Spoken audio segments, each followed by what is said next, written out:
2K has just dropped their first look at WWE 2K26 MyFaction with the Ringside report, and I think we should take a deep dive into some of the little details that are found in that article.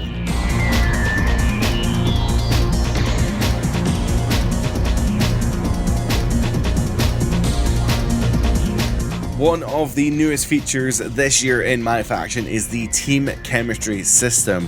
This adds an extra layer of strategy when putting together a lineup before every single match. So basically each character has a trait. It says here about 60 traits across 10 different categories, half of them providing positive effects. There are about 60 traits in total over 10 different categories, with half of them giving positive effects and the other half will give negative effects. So based on your team chemistry, you'll need to be careful about how many people have which trait, because that will obviously affect your team chemistry and how your team reacts in any given scenario. Some of the examples shown here is kinetic, which lowers the stamina cost, so I'm assuming it lowers the stamina cost for the whole team, not just necessarily those characters. But because you have two characters that with that trait, I wonder if that enhances that trait. However, Faithless increases the chance that teammates refuse to cooperate during tag matches. I'm not sure what that means. Maybe that means if you're getting pinned, then they won't run in to help you or something. I'm not really sure. Likewise, we also have Resentful here, which slows your special earn rate. And again, you need to balance these good and bad effects. Now, I personally not the biggest fan of MyFaction as it stands. It's not a terrible mode, but I just think it needs more to it. Maybe this is what it needs. I think personally, like I don't particularly like having to balance the good and the bad. I would rather just enhance like the good stuff that I have. Like every card already had a trait in the previous game. So I would much rather just have the ability to increase the stats that are on those cards instead of having to kind of balance the bad stuff and the good stuff, because I can imagine that's probably going to get very frustrating as it goes on. But maybe if you have better cards as time goes on, maybe you have less bad stuff and it is just all good. I have no idea. Maybe every card has a bad stat of some kind. I have no idea how this plays out, but it's definitely worth looking into for 2K26 because I'm personally on the fence about this. I just want to see how it plays, I guess. But let's move on to some of the good stuff that they have announced for MyFaction. This year supports full intergender teams and matches. So although your MyFaction lineup still remains 4 members to a team, you can have a mix of male and female cards in your team. Now, it does say that there are some occasions when you would need to have like an all-male or all-female team and the intergender is not available, but that would only be for certain kind of events or objectives, or maybe like a weekly tower or whatever it may be. There may be like a live event that has to it forces you to not use intergender cards, but it does say at the bottom here, intergender is the norm. So basically you are encouraged to mix and match as many cards as you want, as you please,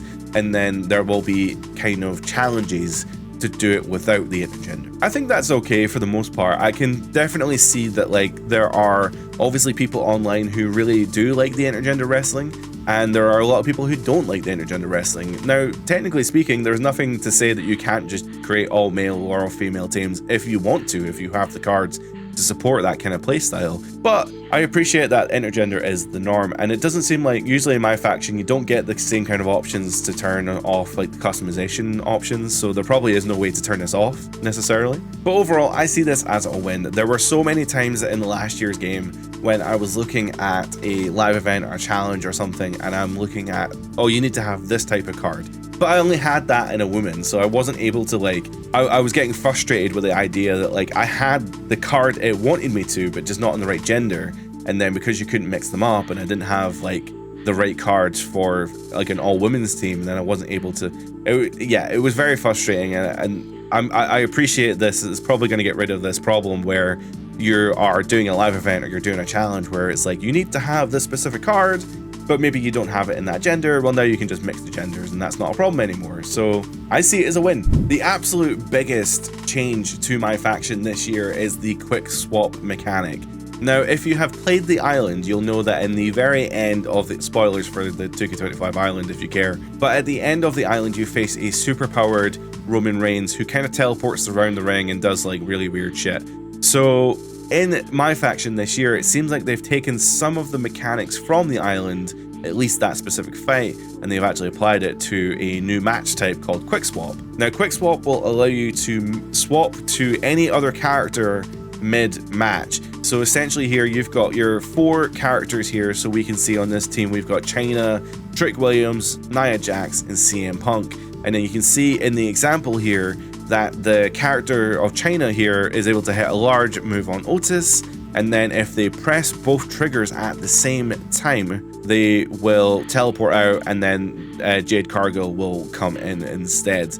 Oh, sorry, that's actually a different team from the one above, but whatever. Chyna teleported out, and Jade Cargill came in. So essentially what they're saying was that this was inspired by the kind of fighting game mechanics that you'd see in fighting games, something like a Marvel Tokon or Tekken Tag. Any kind of 2v2, 4v4, 3 versus 3 fighting game has this kind of mechanic where you can basically tag your teammates out, and you can have like, you don't have like a shared health bar. Some games you do, but in this case you don't. Every single character has their own health bar, so essentially you can, if you have one character who's really struggling and they're low getting low in health, you can tag that opponent out for someone else, and then they will be able to kind of continue on the action. Now, I'm really curious to see how this plays out. When I think about MyFaction, this is definitely not the feature I was thinking of, but sometimes, you know, innovation comes from the unexpected. It's not something I would personally think of when it comes to these kind of MyFaction matches, but that's not to say that it's going to be bad. I think that I want to give it a shot, because if they're not willing to take risks like this and try and develop a fighting game system into their wrestling game, then how are we supposed to move forward? How are we supposed to innovate? If they just stick to the same norm every single time, every single year, then the game will never change. So having this new option, although again, I have to say that I'm cautiously optimistic, I don't think it's going to be a good thing, but I want to at least give it a shot and see how it plays. So we're only a few weeks away from release. We'll see how this plays out. Faction Wars and World Tour are back this year, so they have updated the progression system for Faction Wars. At the beginning, players will have their card randomly drawn from a new crowds deck.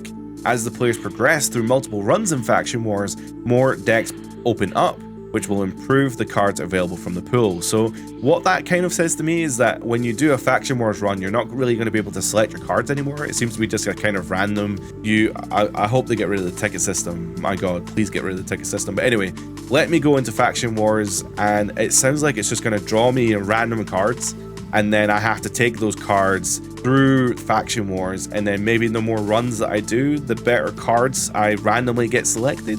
It does say here that you have access to the rehearsal deck, the plated deck, the ambulance deck. We've had enough ambulance matches, and the bejeweled deck are just some examples of decks, with a few of them requiring more than just a few consecutive wins.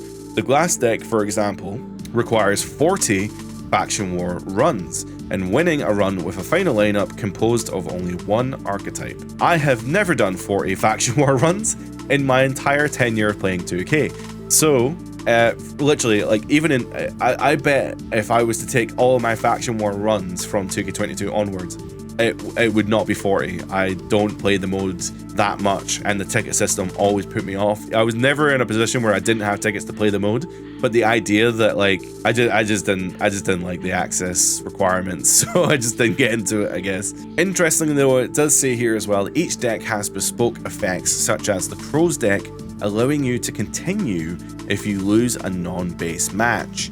So, interestingly, it seems like there are some use cases where you can lose a run and continue, kind of like an extra life, essentially. So, curious to see how that runs, but the Faction Wars from last year was not very inspired.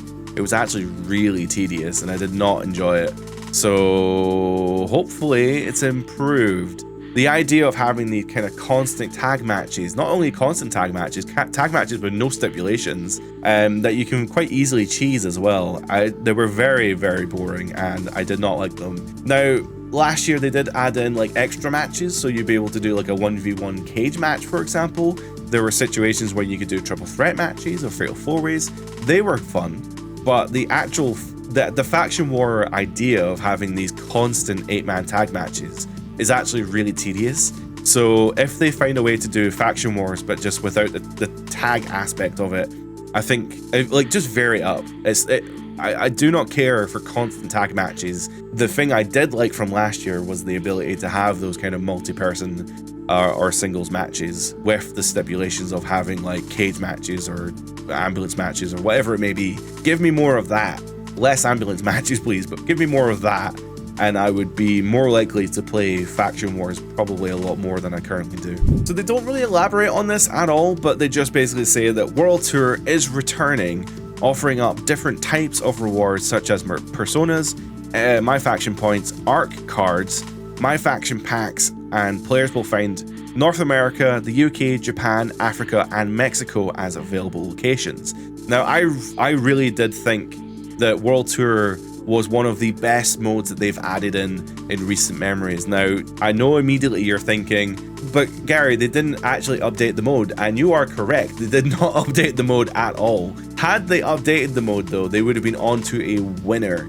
World Tour is exactly what I want from MyFaction. It is the perfect mode for me as a player who doesn't like to play online and can't really be bothered with the grind. The fact that I just get a list of objectives, a list of matches, and a little bit of story with the environments, different environments as well, it was so good for what I wanted. Now, unfortunately, when I did the America run, wasn't overly, you did the initial run, I got the personas, and I was happy with that.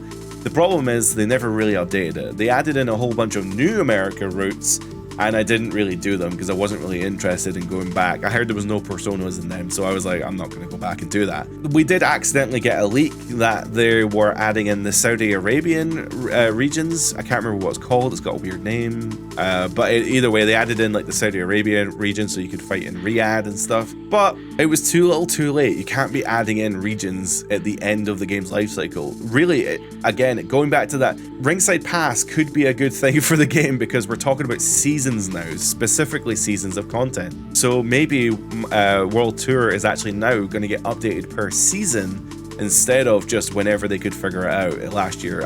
I see this as a win. If they don't really elaborate here about whether these regions are available at launch, because it says here players will find North America, UK, Japan, Africa, and Mexico as available locations. Are they available from day one? Because it sounds like to me that they are the regions that will be available through the seasons, not on day one. I could be wrong. I'd be very happy to be wrong. If we launched World Tour with 5 regions, that would be insane. But I would absolutely welcome it and would love to see it. So World Tour returning, I think, is fantastic, and I really do think they need to put more time and development time specifically into the mode, because it's just exactly what I want from MyFaction. So give me more of it, please. I want to play your game. Please give me more. And lastly here, players will see some new updates to the designs of MyFaction cards. Of course, every single year they have a new art design, so that is unsurprising. At launch, we'll have cards from the below sets available, which is Superstar Series 1, Momentum, Legends Series 1, and Aftershock.